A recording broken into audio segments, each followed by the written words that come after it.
Hello student, स्वागत है आपका एक और नए वीडियो में। आज हम लैंगस्टन ह्यूग्स की फेमस पोएम मुलट्टो की समरी को अच्छे तरीके से समझ रहे हैं। मुलट्टो ऐसे लोग होते हैं जिनके पेरेंट्स एक ही रेस के नहीं होते। एक पेरेंट यूरोपियन होता है और दूसरा पेरेंट अफ्रीकन होता है। इस पोएम में लैंगस्टन ह्यूग्स ने हमें बताया है कि कैसे अमेरिका में जब वाइट्स अफ्रीकन्स को अपना गुलाम बनाकर ले आए थे तो वो अफ्रीकन औरतों का रेप किया करते थे, उनको गुलाम बना लेते थे। और जब उन औरतों से बच्चे हो जाते थे तो वो वाइट लोग उन बच्चों को अपनाते नहीं थे और उन्हें धुतकारते थे। तो उन बच्चों का क्या हश्र होता था, उनके साथ क्या होता था, इसके बारे में इस पोएम में बताया गया है। तो चलिए अब हम लोग इस पोएम के इंट्रोडक्शन को देखते हैं और उसके बाद फिर समरी को स्टार्ट करते हैं। मुलट्टो पोएम 1926 में लिखी गई थी और ये सबसे पहली बार फाइन क्लोथ्स टू द ज्यू, जो कि लैंगस्टन ह्यूग्स का एक कलेक्शन है, उसमें ये पोएम आई थी। और इस पोएम में टोटल 11 स्टैंजाज हैं। और जैसा मैंने आपको बताया कि इस पोएम में बताया गया है कि जब दो अनमैरिड लोग जो कि अलग अलग रेसेस के होते हैं, उनके सेक्सुअल रिलेशन के कारण जो बच्चे पैदा होते हैं, यानी जो मुलट्टोज होते हैं, उनका क्या हश्र होता था अमेरिका में, उनके साथ कितना बुरा व्यवहार होता था, इसके बारे में बताया गया है। The offspring of such a union is a mix race or biracial child. तो इस तरह के मिक्स रेस के जो पेरेंट्स होते हैं, उनका जो ऑफस्प्रिंग यानी उनका जो बच्चा होता है वो बायरेशियल होता है, यानी वो दो रेसेस को बिलोंग करता है। और ऐसे इंसान को मुलट्टो कहते हैं। तो ऐसे मुलट्टोस के साथ अमेरिका में कैसा बर्ताव होता था उसके बारे में पोएम में बताया गया है। सो मुलट्टो जो पोएम है वो अमेरिका के जॉर्जिया स्टेट के बारे में है, जहाँ पर ये चीज़ बहुत ज़्यादा हो रही थी। अफ्रीकन्स पर बहुत ज़्यादा अत्याचार होते थे और उन्हें गुलाम बना लिया जाता था। It relies on the stereotyped situation of sexual exploitation of southern black women by southern white men। तो अमेरिका के सदर्न रीजन में जो ब्लैक वुमेन थी यानी कि अफ्रीकन औरतें, उनके साथ जो वाइट मैन हैं यानी कि अंग्रेज आदमी, वो कैसे उनके साथ बहुत बुरा करते थे। वो लोग जो वाइट्स थे वो कैसे ब्लैक्स के साथ बुरा करते थे, इसके बारे में बताया है। मुलट्टो begins with a son proclaiming to his biological father, I am your son white man। तो मुलट्टो की शुरुआत होती है जहाँ पे एक बेटा है जो अपने बायोलॉजिकल फादर से, यानी जिस फादर ने उसे जन्म दिया है, उससे कहता है कि मैं तुम्हारा बेटा हूँ व्हाइट मैन। तो वो उसे व्हाइट मैन कह रहा है, यानी वो खुद एक वाइट नहीं है। यहाँ पर ये बात साफ हो जाती है कि वो बच्चा वाइट नहीं है, इसीलिए वो सामने वाला जो उसका पिता है उसे वाइट कह रहा है। वो कह रहा है कि मैं तुम्हें जानता हूँ, मैं तुम्हारा बेटा हूँ, तुम मेरे पिता हो, ऐसा वो कह रहा है ताकि उस आदमी को रियलाइजेशन हो। लेकिन फिर भी वो आदमी इस बात को स्वीकार नहीं करना चाहता। उसके बाद फिर एक थर्ड वॉइस है पोएम में जो आसपास के सीन को डिस्क्राइब करती है कि कैसे शाम हो रही है। जॉर्जिया डस्क यानी कि जॉर्जिया स्टेट में अब शाम हो रही है। The father responding to his sons repeated cry exclaims like hell. तो जब फादर अपने बेटे की ये बात बार बार सुनता है कि मैं तुम्हारा बेटा हूँ, मैं तुम्हारा बेटा हूँ, तो उस फादर को बहुत गुस्सा आता है और उसको ये बात हेल की तरह, नर्क की तरह लगती है।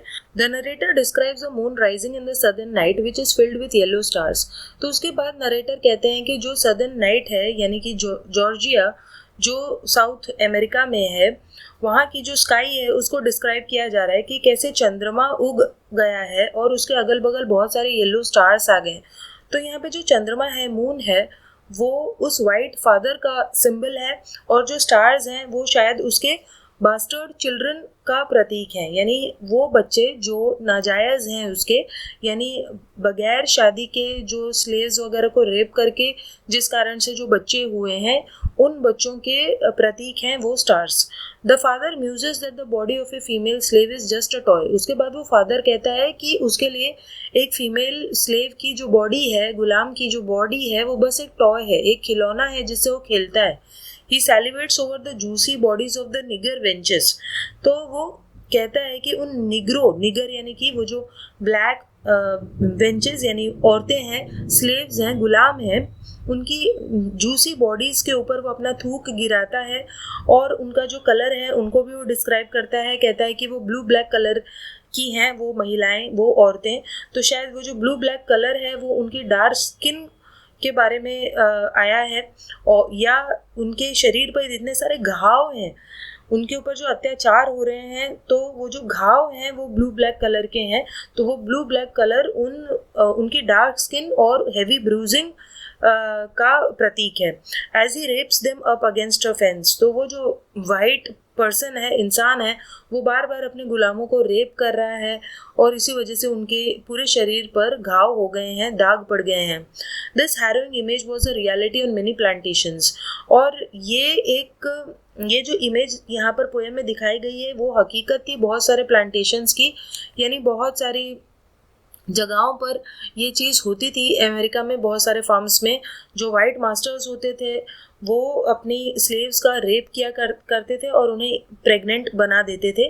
The slave owners saw their slaves as property, तो वो जो स्लेव ओनर्स थे उनको अपनी जो गुलाम औरतें थी वो प्रॉपर्टी की तरह लगती थी, ह्यूमन बींग्स की तरह नहीं।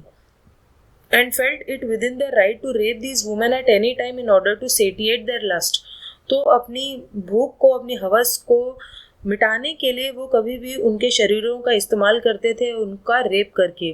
The son tries to turn the tables on his father, लेकिन अब जो वो बेटा है, बास्टर्ड सन, मुलट्टो है, उस आदमी का जो बेटा है नाजायज, वो अपने फादर से बदला लेने का डिसाइड कर लेता है। इसीलिए वो टर्न द टेबल्स यानी उल्टा जवाब देना, तो वो अपने फादर से कहता है, अपने फादर के बच्चों से, by addressing his white half brothers and half sisters, यानी उस आदमी के जो एक्चुअल बच्चे हैं उनसे वो जो मुलट्टो है वो बेटा, वो पूछता है कि तुम अपनी माँ की बॉडी के बारे में भी तो बताओ।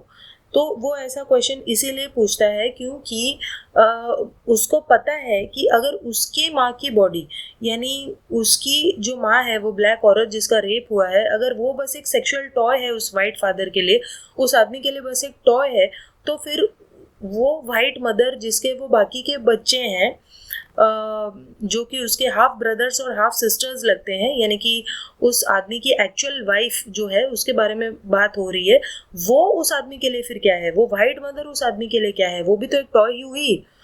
तो इस तरीके से वो जो बच्चा है, मुलट्टो है, वो उन बच्चों को, बाकी के जो वाइट बच्चे हैं और उनका जो फादर है, ये वाइट फादर, उनका मजाक उड़ाते हुए कहता है कि अगर मेरी माँ टॉय है तो तुम्हारी माँ क्या है। ऐसे the white children refuse to engage with their biracial half sibling, तो ये जो वाइट चिल्ड्रन हैं, वाइट बच्चे हैं, वो उससे बात तक करने को तैयार नहीं है, किसी भी तरीके से एंगेज करने को तैयार नहीं है, और वो कहते हैं निगर्स एंड माई ब्रदर, कि जो ये निगरो लोग हैं, काले लोग, वो मेरे भाई नहीं हो सकते, वो मेरा भाई नहीं हो सकता, इस तरीके से वो लोग कहते हैं। तो इस लाइन से हमें पता चलता है कि कैसे बहुत बचपन से, यंग एज से ही बच्चों को प्रेजुडाइज्ड होना सिखाया जाता था उस समाज में, यानी कि भेदभाव सिखाया जाता था बहुत ही बचपन की उम्र से ही। The narrator again evokes the southern night and the yellow stars hanging in the sky, उसके बाद जो नरेटर है वो फिर से सदर्न नाइट के बारे में बात करने लगता है, उन येलो स्टार्स के बारे में बात करने लगता है, describing the slaves' dark dusk bodies giving birth to little yellow bastard boys। तो जो नरेटर है वो कहता है कि ये जो आसमान है वो उन स्लेव्स की डार्क डस्क बॉडीज, डार्क शरीरों की तरह है, ये आसमान उन गुलामों के शरीरों की तरह है जिनका रेप होता है, और ये जो स्टार्स हैं, ये स्टार्स उन बास्टर्ड बॉयज़ की तरह हैं जिनको वो माएँ जिनका रेप हुआ है वो जन्म देती हैं। The father tells the speaker to go back into the night, तो जो फादर है वो कहता है स्पीकर से कि फिर से तुम रात में चले जाओ, रात में समा जाओ, क्योंकि तुम वाइट नहीं हो, तुम ब्लैक हो और इसीलिए तुम ब्लैक नाइट में समा जाओ। The speaker describes the bright star scattering everywhere and calls it a nigger night, a nigger Joy, लेकिन जो स्पीकर है, जो नरेटर है, वो कहता है कि ये एक निगर नाइट यानी कि काली रात है जिनमें ये ब्राइट स्टार्स दिखाई दे रहे हैं। This is indicative of the son's rhetorical victory over his father. तो यहाँ पे हम समझ पाते हैं कि उस फादर से, उस एरोगेंट फादर से जो अत्याचार करता था, उससे वो बेटा जीत चुका है, उसकी विक्ट्री हुई है। कैसे? Finally the son boldly proclaims once more that he is the white man son. तो वो जो बेटा है वो फिर से जोर से आवाज लगाता है और कहता है कि मैं तुम्हारा बेटा हूँ, तुम्हें इसे मानना ही पड़ेगा। This time he is responding to his own call, completing the circle. तो इस बार वो अपनी ही अंतरात्मा की आवाज को सुन रहा होता है वो लड़का। He empowers himself by imagining the other individuals who are just like him. तो उसके जैसे और भी जो बच्चे हैं उनके बारे में सोचकर उसके अंदर एक शक्ति आ जाती है। The stars overhead offer him a sense of inclusion.